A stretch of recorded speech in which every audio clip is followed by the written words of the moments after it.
Welcome to another episode of Grizzly True Crime. My name is Grizzly, and today we're going to continue to look at the case of sincere and classic Pettis, known in the media as Orrin and Orson West. The reason that I think it's so important to refer to them by their biological names is not only because their biological families are in tremendous pain and really wish that people would refer to them by their biological names, but also because if you think about it, Trezell and Jacqueline West adopted these boys and named them Orrin and Orson and murdered them, allegedly. Of course, they were arraigned in court today. They pleaded not guilty. There's no bail, and their trial's been set for, I believe, May 23rd, but they say that may be postponed, so we'll keep an eye on that. However, to think that these evil monsters gave them those names, I can understand with greatest empathy why their biological family would love for the media to refer to them by their actual names, sincere and classic Pettis. So if we as a community can please keep doing that, that would be amazing. I want my channel to be safe, not only for someone who hasn't quite, gone into true crime before and they just want to check it out. I want it to be safe, untriggering, gentle, filled with empathy, the respect that these crime cases deserve. It's not a party. It's not a meme. We're covering crime, horrendous crime that happened to other human beings and, oh man, in this case to children. So of course this does come with a trigger warning. This is adult content and there are some topics that are sensitive, but I'm going to cover it always in the most gentle way that I possibly can. So I thank you for keeping it grizzly. That's what my hoodie says too, keep it grizzly. Keep it grizzly means keep that standard. Let's continue to be kind, respectful, empathic, to honor the victims and their families and welcome them to the space. Because a lot of times they'll watch these videos to see what's being said out in the media. And it will be an absolute breath of fresh air if we can refer to Orrin and Orson by their real names, sincere and classic Pettis. So let's get started.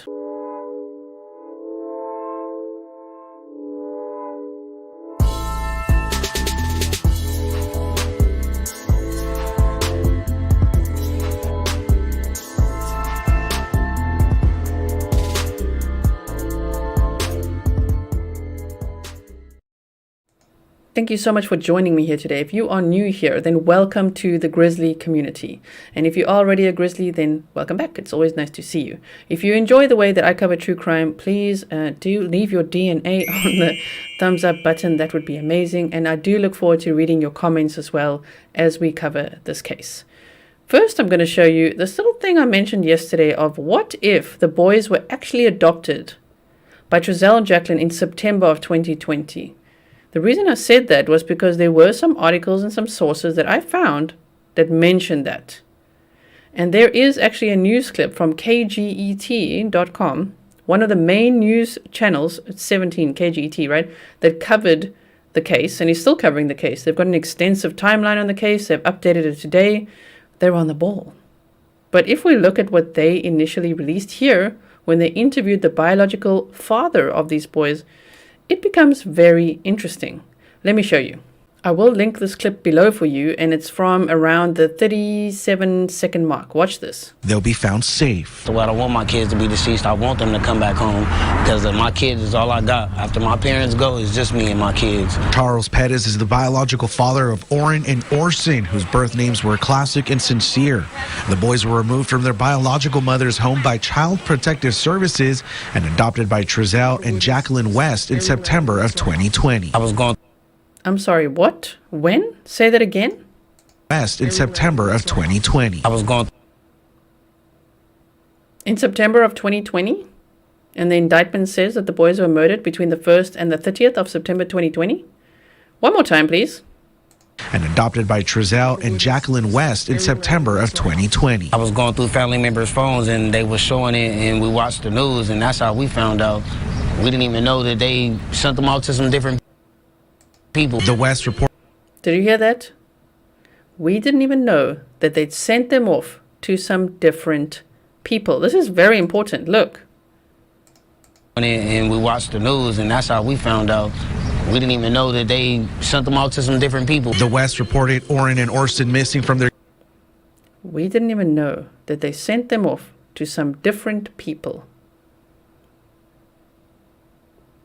That to me sounds like somebody else that adopted them first or fostered them first, someone else, maybe an extended family member of Trezell and Jacqueline. And then this is how they got hold of these kids. And I'm speculating that it's not only Trezell and Jacqueline involved in whatever's going on here. Now, as I say, I'm waiting for a high quality PDF version of the indictment. Thank you so much to Latoya for sending me a link to the indictment, which was shared on Facebook. I'm not able to share it with you guys because it's just like way too blurry. You won't be able to read it from that Facebook page that shared it. But I did write some things down. And let me just take this off the screen for a second.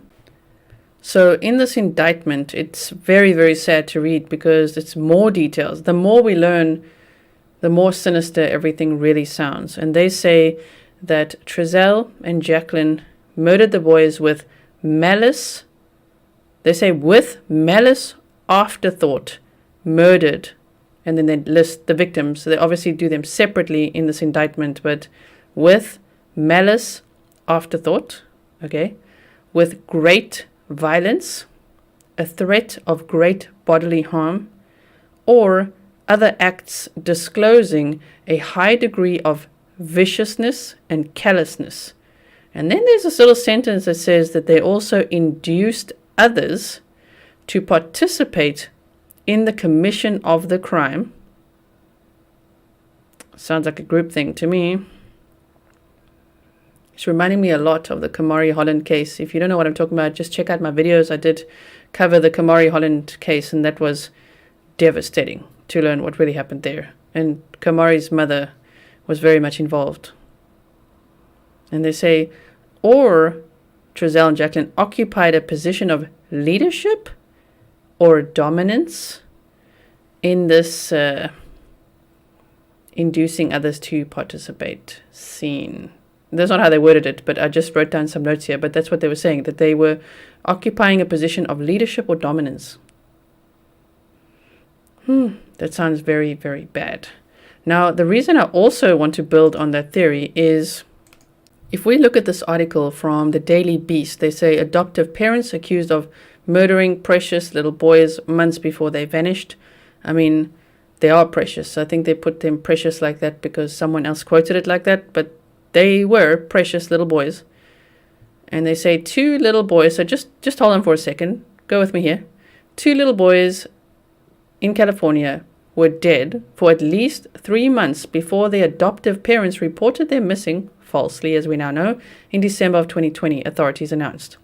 Speaking to reporters at a press conference on Wednesday, Kern County District Attorney, who we love, Cynthia Zimmer, said the remains of 4-year-old Orrin West and 3-year-old Orson West, okay, thankfully they say whose birth names were Classic and Sincere Pettis, have not been located. So that was devastating news yesterday to learn that their bodies have not actually even been located.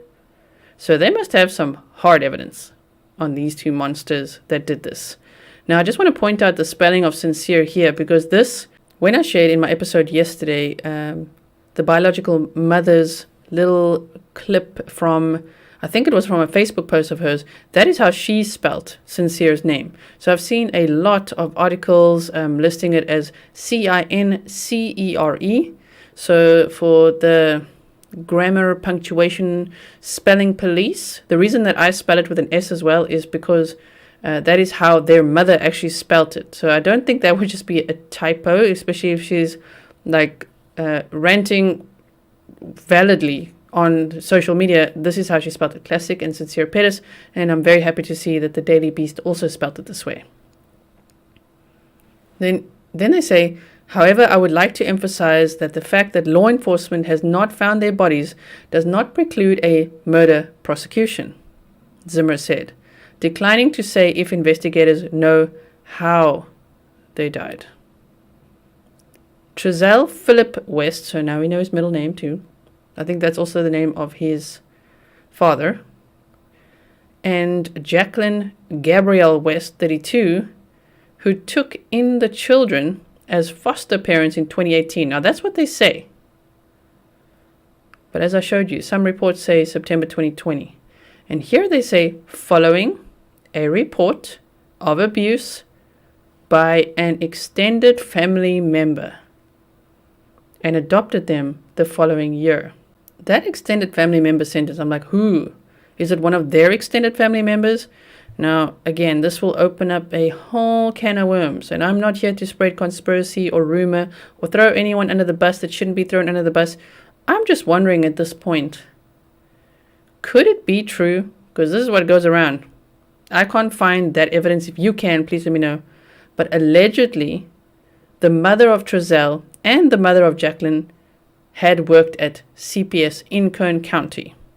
Now, what I can find on Wanda West, the mother of Trezell, is that she did work in Kern County. I can't confirm whether it's CPS, but it seems like she retired in 2009. I mean, she was 65 years old at the time that the boys went missing, which means she's 67 now. But I do worry about the foot in the door, you know, that the extended families may have. I do also worry that if they have a foot in the door, who else has adopted kids and what's happened to those kids? I'm worried that this is a much bigger thing than what we can imagine at this point.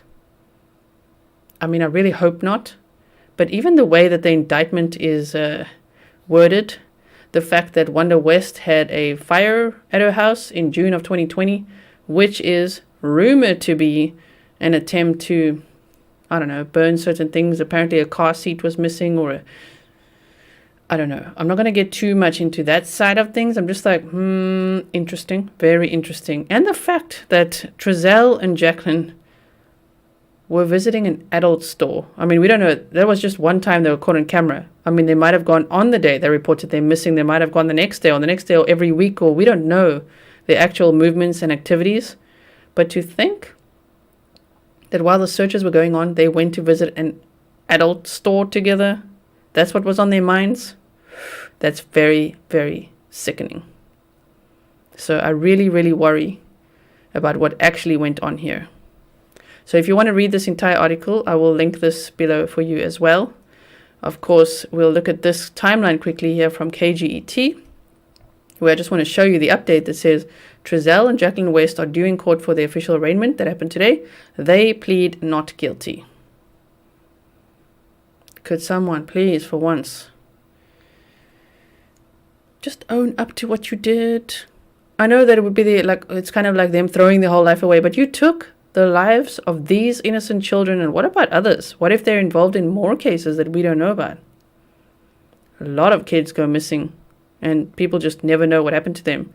And can you imagine how many kids in foster care go missing? I actually think that's the saddest thing in the world. There's so many cases of children being abandoned, being put into child protective services, and then being adopted and completely abused. I mean, I think it's so, so terrible. They didn't ask to be born. None of us did. We don't ask to be here. We're just kind of forced to live this life. And sorry if that sounds very depressing, but it's true.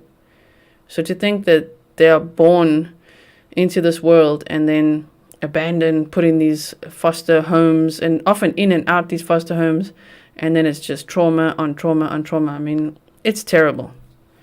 So yes, if you want to check out this timeline as well, I will link this below as well. I would also recommend, if you haven't yet checked out my video from yesterday, or even if you just want a refresher, please check that out. I worked very, very hard on making that presentation for you. Everything that I do, of course, takes, I don't want to be one of those that says this all the time, but it really takes a lot of research, a lot of hours, a lot of putting things together. So I would really like it if you haven't seen it yet. If you would, just be willing to watch it. That would be great. And leave your DNA on the thumbs up. And then I want to show you, this is an expansion of the update. Cal City boys Trezell and Jacqueline West plead not guilty. Bakersfield, California, 15 months after they stood in front of their California city home begging for help finding their two young adopted sons, Trezell and Jacqueline West on Thursday pleaded not guilty to murder in the boys' deaths. I mean, could her eyes look more dead?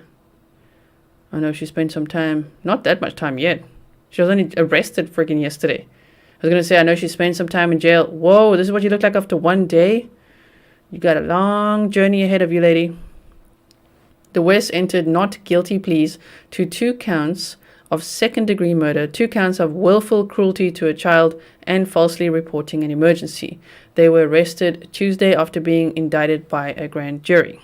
Judge Chad Louis ordered them held without bail and scheduled the trial for May 23rd, but given that the defense counsel has only just been assigned, the date will likely be postponed. But we'll be here for it. Oh my word, can you imagine the moment that they're actually sentenced for what they allegedly have done? Wow. Trezell West is represented by Timothy Hennessy, Jacqueline West by Alexia Torres Stallings, and prosecutor Eric Smith asked that all offense reports be sealed and a gag order issued barring attorneys, investigators, and witnesses from publicly commenting on evidence. Okay, a motion on the gag order is scheduled next week. So yesterday we were all wondering, will there be a gag order? Yes, there is one. Prosecutors have said that the boys, Sincere and Classic, were killed 3 months before they were reported missing, so September 2020. Their bodies have not been found. Trezell West, 35, told authorities the boys were playing outside while he gathered firewood on December 21st, 2020. He said he briefly went inside. When he came back out, the boys had vanished. But did you notice how he contradicted himself? I mean, he was literally like, it was cold. I was going to make a fire. A lot of firewood in these fields, and no, there isn't. If you really look at the area, there's not a lot of firewood just lying around. What the hell, dude? A lot of firewood in these areas around the house. Okay, and then he said they thought it was a good idea that the 2 youngest kids go outside in the dark and cold to play with chalk. That's what he said. Now, I've never had kids, but for me, in my mind, I'm like, toddlers outside in the dark and cold playing with chalk, which could be a toxic substance, right? I think it is. I mean, they could choke it on it. They could eat too much of it. You just don't know what kids are going to do. They could just be drawing. But however, on the aerial photographs that I've seen, which I cannot confirm exactly when they were taken, but it seems to have been taken like very shortly after this missing person's report was filed for them, I don't see any chalk drawings. Do you? I've never heard of the actual chalk drawings. There's no sign of the chalk. That's interesting to me. Now, I know a lot of people have been speculating about what the chalk drawings were and what if they simulated there could be chalk drawings. However, there's that one little rumor that what if chalk was actually a dog? And I'm going to show you a channel that I referred to earlier. This guy is, you know, in the Brian Laundrie, it's actually the Gabby Petito case, but you know that Doug from Northport, Florida? You know him, right? Driving around, still searching to see if he can find Gabby and Brian's cell phones, going around the Carlton Reserve area, and just, it's very interesting to watch if you haven't watched that. This guy is kind of like Doug from Northport, Florida in this case. He's kind of the Anthony Greeno, like in the Delphi case, of this case. And shout out to all those content creators. So let me just show you what he filmed, okay? Watch this. Okay, so here we've got the grandpa, which I believe his name is Philip West. And I don't know who this other guy is in the blue hoodie. It could be Jamal, the brother of Trezell. I'm not too sure, but watch this.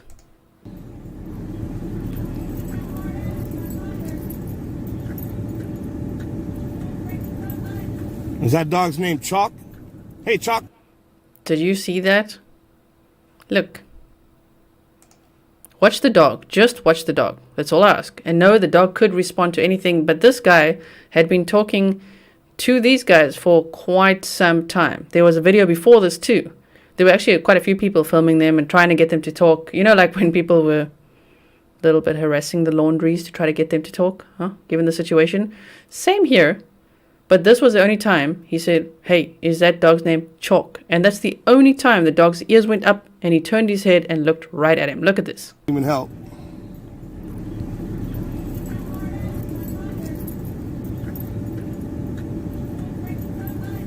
Is that dog's name Chalk?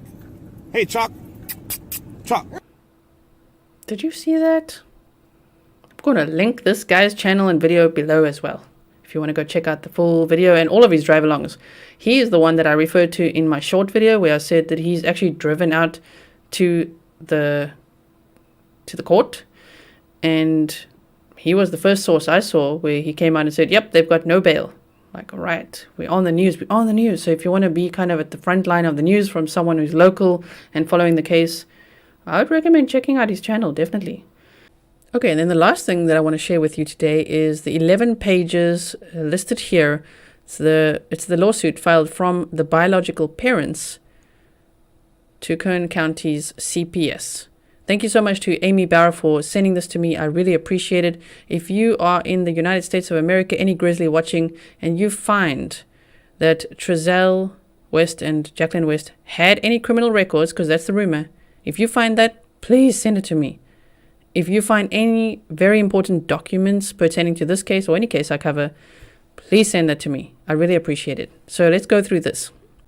Superior Court of the State of California, County of Kern Metropolitan Division. Charles A. Pettis, an individual, and Brenda Pettis, an individual. These are the plaintiffs, right? Complaint: negligence, negligent hiring, training, or supervision, negligent undertaking, and wrongful death. So the plaintiffs versus the County of Kern, Kern County Children Protective Services, California Children Protective Services, and State of California, and does 1 through 100 inclusive. Defendants and Ryan Dean, an individual, nominal defendant. Jury trial demanded. Plaintiffs Charles A. Pettis, Mr. Pettis, and Brenda Pettis, Miss Pettis, by and through their attorneys of record, bring this complaint against the above-named defendants and in support alleges as follows. Plaintiffs bring this civil action seeking compensatory and punitive damages against defendants for negligence and the negligent hiring, training, and supervision of DOE defendants in connection with the removal and placement of the plaintiff's children and grandchildren, causing irreparable and severe emotional distress, all of which affect the plaintiffs for the remainder of their lives. On the evening of December 21st, 2020, plaintiffs' children and grandchildren were reported missing after defendants placed the children with foster and subsequent adoptive parents. The disappearance of the 2 minor children has resulted in search efforts from police authorities, FBI, community agencies, and other law enforcement agencies.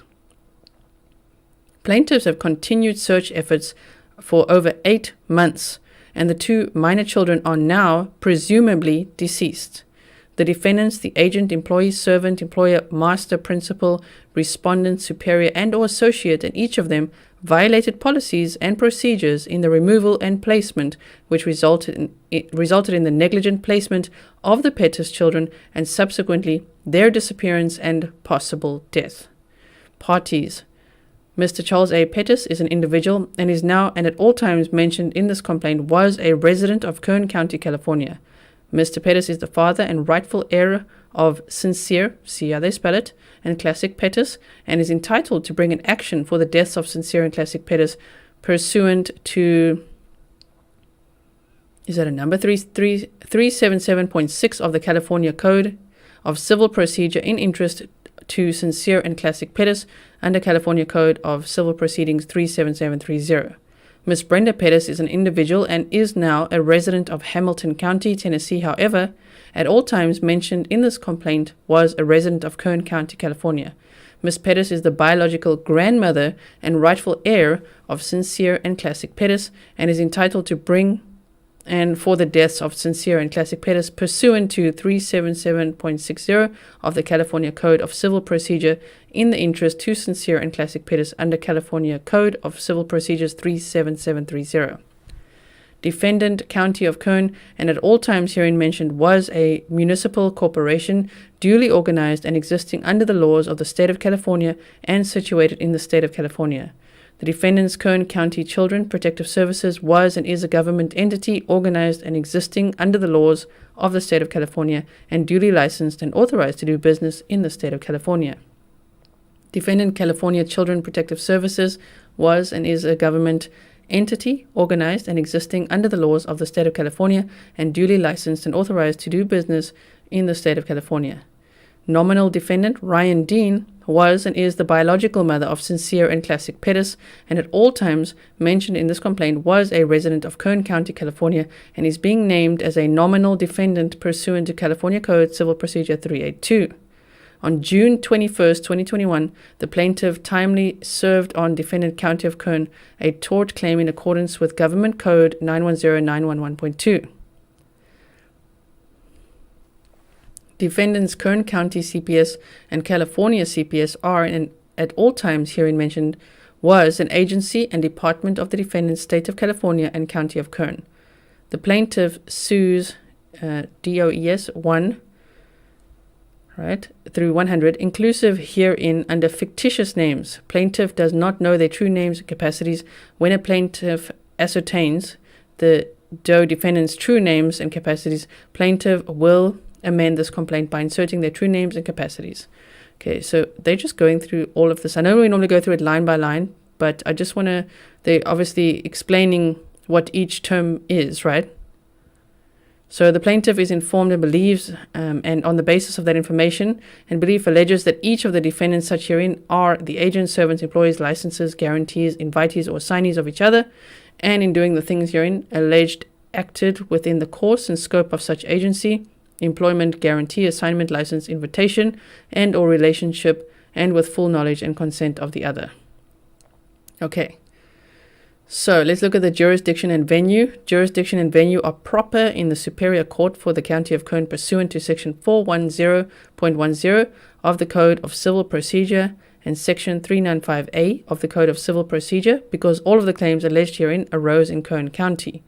Venue is proper in the County of Kern pursuant to Section 395 of the California Code of Civil Procedure, because defendants does business in, and all incidents, events, and occurrences giving rise to this action occurred in the County of Kern, California. The amount in controversy in this matter exceeds the sum of $25,000, exclusive of interest and costs. Let me know what your thoughts are on them filing this lawsuit. Factual allegations. In 2018, Mr. Pettis and biological mother, parents of Sincere and Classic Pettis, had their children taken from their custody by the defendants due to an investigation regarding, I don't want to say that trigger word right now. You can see it there, abs, with another family member.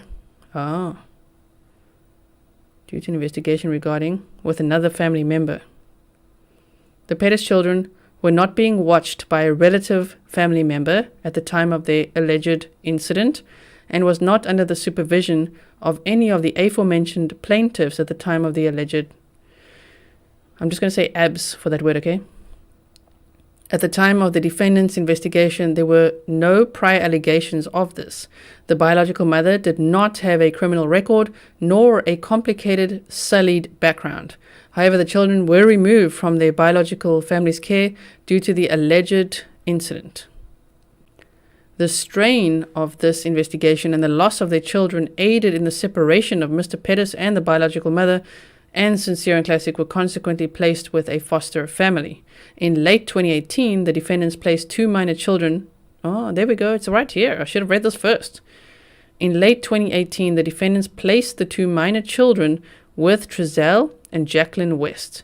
Mr. Pettis lost contact with the biological mother after the children were removed, and she has not seen the children since the end of 2018.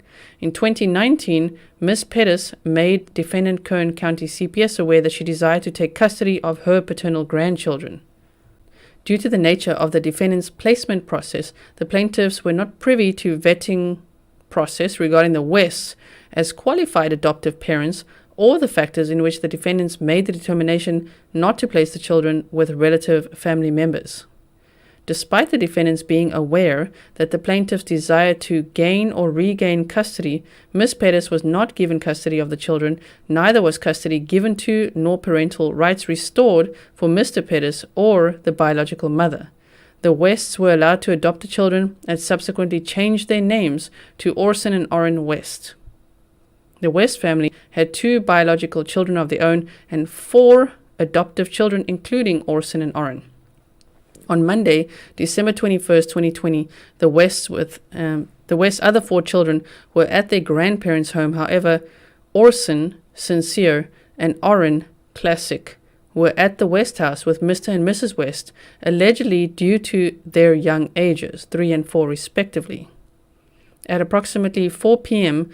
on the evening of December 21st, the young children, ages 3 and 4 at the time, were left alone, unsupervised outside when they were last seen. The young 2 children were sent outside unsupervised to play while Mr. and Mrs. West remained in the home wrapping Christmas presents or gathering firewood. Shame. We don't even have to really read through that because we know it's all false now. That's what they believed, right? That's the only story they had. But now we know that that literally never happened. It was a false report of this emergency. Here they said approximately 4:30 p.m. the children were no longer in the yard, and Mr. West alleges that he accidentally left a gate or door open. Soon thereafter, the police were notified and along with the neighborhood began canvassing the area. But no one heard them shouting, right? I've also seen that allegedly Trezell thought it was quite funny to walk around saying he's looking for 2 little black puppies. That's just rumor. That's what I've seen. And I'm just like, what? At the time. But he wasn't shouting for his kids or anything like that. He was just walking around. He did a 6-minute drive, as we know.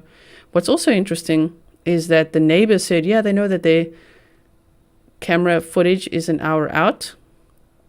But here they said approximately 4:30 p.m. So maybe the biological parents and the biological grandmother of these 2 boys saw the footage and they're basing that on this. But there is also room for speculation because apparently some of the neighbors that had footage wanted to delete it or something. They don't want that out there. However, why? What's going on? Meaning, what if it was at 4:30 p.m.? I don't know. I'm going to go on what the police chief said, and he said that the neighbor said the video was an hour out, and so it was actually around 5:30 p.m. that the boys were no longer in the yard, except they were never there. They were not in the yard at all. All of it was a lie. The minor children still have not been found, and at this time are missing, presumed kidnapped, or even worse, dead. First cause of action, negligence.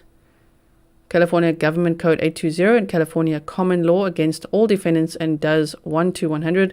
Plaintiff realleges and incorporates by reference all paragraphs previously alleged as though they are set forth in herein.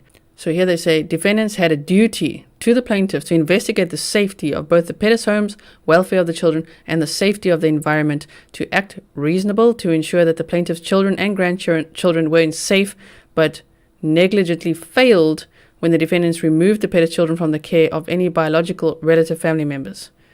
I mean, to have 6 kids in an apartment is also quite strange. For them to just be like, yep, that's perfectly fine, right? Defendants had a duty to evaluate and assess the safety of the environment in the Pettis family home, as well as the safety of the home of the West home, to ensure proper removal of and the safe placement of the minor children, but negligently failed when the defendants placed the Pettis children in a dangerous environment which led to their disappearance.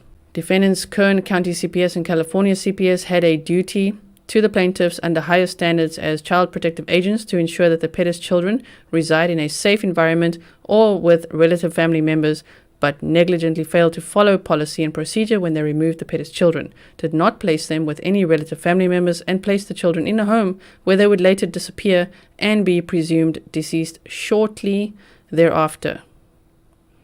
The defendants failed to properly provide the safest environment for the Pettis children.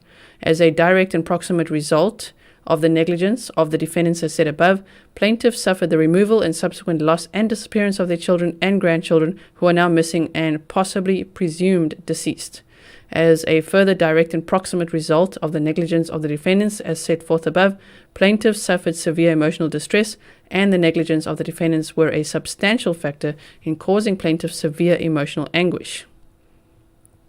The negligent acts and omissions detailed above of the defendants, and is that DOEs, is that how we say the DOES, 1 to 100, inclusive, and each of them was a substantial factor in bringing about and resulting in the disappearance of the Pettis children, possibly death, and the plaintiff's harm. Defendant's negligence was a substantial factor in causing the plaintiff's harm.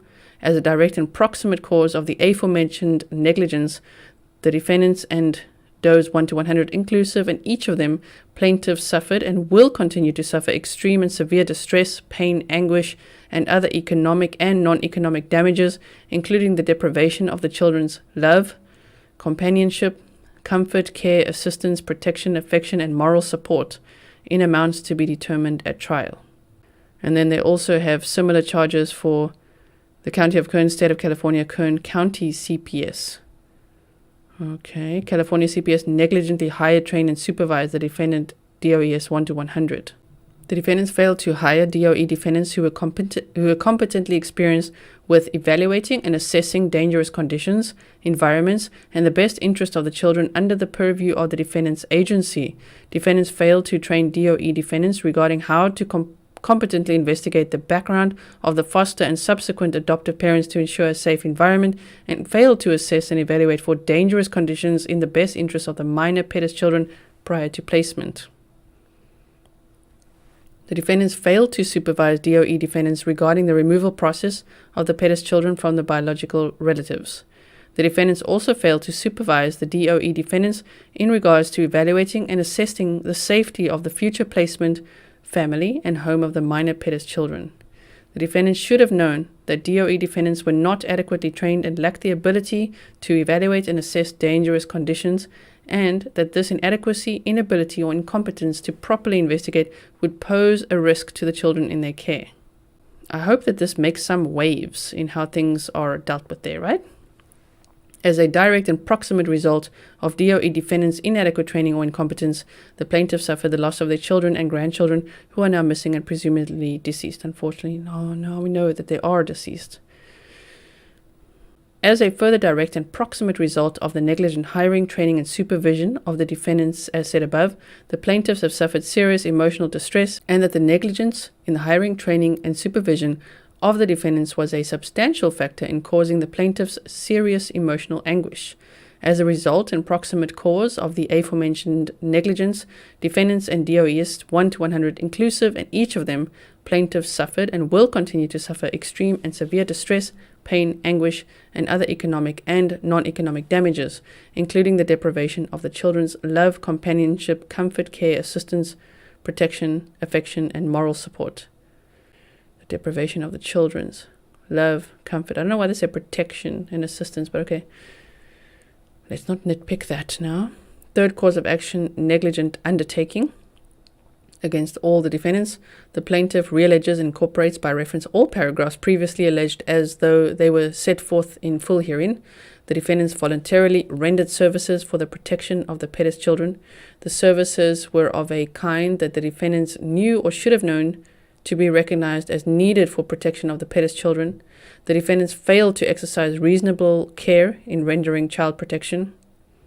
It is child protection services. And they definitely did not protect these boys. The defendants negligently placed the Pettis children in conditions that caused the disappearance and subsequent death.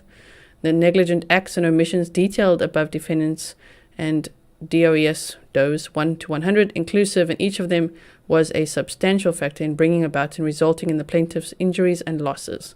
As a direct and proximate result of the defendant's negligent placement, the plaintiffs suffered the loss of their children and grandchildren as they are now missing. As a direct and proximate result of the defendant's failure to exercise reasonable care, the plaintiff's children are presumed deceased. As a direct and proximate result of the aforementioned negligence of defendants and DOEs 1 to 100 inclusive, and each of them, plaintiffs have sustained general economic and non-economic damages in amounts to be determined at the trial. And the fourth cause of action was wrongful death. Plaintiff realleges and incorporates by reference all paragraphs previously alleged as though they were set forth in full herein. Defendants and DOEs 1 to 100 inclusive, and each of them owed a duty of care to decedents Sincere and Classic Pettis and plaintiffs in the evaluation and assessment of dangerous conditions of the plaintiff's homes and care, as well as the assessment of the best interest of the minor Pettis children. Defendants and DOEs 1 to 100 inclusive, and each of them were also under a duty to use reasonable care in the evaluation and assessment of dangerous conditions of foster families for the minor Pettis children. They were also under a heightened duty to exercise reasonable care as CPS in the evaluation and assessment any dangerous conditions in regards to permanent placement of the Pettis children with an adoptive family. As a result of the defendant's negligent and unlawful removal and permanent placement of the minor Pettis, plaintiffs are the sole and lawful heirs under California Code Civil Procedure 37760. They negligently removed the Pettis children from the care of their biological family so as to directly and proximately cause the unsafe conditions leading to the children's disappearance. The defendants and those 1 to 100 inclusive, and each of them negligently placed the Pettis children in the care of an adoptive family so as to directly and proximately cause the subsequent death of the minor children, Sincere and Classic Pettis. As a direct and proximate result of the defendants and those 1 to 100 inclusive, and each of them, Sincere and Classic, disappeared from the care of the West family. They are presumed deceased. The plaintiffs have suffered economic damages and non-economic damages from the loss of the two minor Pettis children's love, companionship, comfort, care, assistance, protection, and affection, and moral support. As a proximate result of the negligence of the defendants and those 1 to 100, the plaintiffs suffered extreme and severe emotional distress, pain and anguish, and other economic and non-economic damages to be proven at trial. Due to the defendant's negligence resulting in the wrongful death of the two minor Pettis children, the plaintiffs hereby seek recovery of other relief as may be just and provided under the California Code, Civil Procedure 37761. And here they say, prayer for relief. Wherefore, the plaintiffs respectfully prays for judgment against the defendants on all causes of actions as follows: for compensatory damages in an amount to be determined according to proof at trial, for special damages in an amount to be determined according to proof at trial, for general damages in an amount to be determined according to proof at trial, for pre-judgment interest, for costs of this suit incurred, statutory damages as permitted by law, actual damages, and for such other and further relief as this court may deem just and proper. Dated September 10th, 2021. Okay, Antonio Castillo, attorneys for plaintiff Brenda Pettis and Charles Pettis. Wow. I've just had another look to see if there's any other news right now. That's it for now. I will report back if there's anything else, but for now we know that the parents, there's no bail. They have pleaded not guilty. The trial for them has been set for May 23rd, but it may be postponed. And for now, if there's anything else that I can share, for instance, if I get my hands on the indictment, I will be sharing that with you and reading that through with you as well. And mostly, my heart just goes out to the families of Sincere and Classic Pettis. This is a tremendous loss. To think that their children were taken away from them for whatever reason, and that they ended up being allegedly murdered by those two adoptive parents. And that they would stand there in front of the media and tell us that whole little story. It's absolutely appalling. So I can't wait for the trial. I can't wait to see what their sentencing actually is. I appreciate you so much. Thank you for watching. If you like the way that I present true crime, please do leave your DNA on the thumbs up, which means click the thumbs up if you will, and I'm looking forward to reading your comments. Please keep them kind and respectful. Let's continue to share. I'm also on Twitter, on Instagram, on TikTok. On Twitter, I'm at Grizzly Gizla, and everywhere else I'm Grizzly True Crime. So if you'd be willing to connect with me there and share what I share, let's keep getting the word out and say their names. Sincere and Classic Pettis. Thank you for watching, and I'll see you in the next one.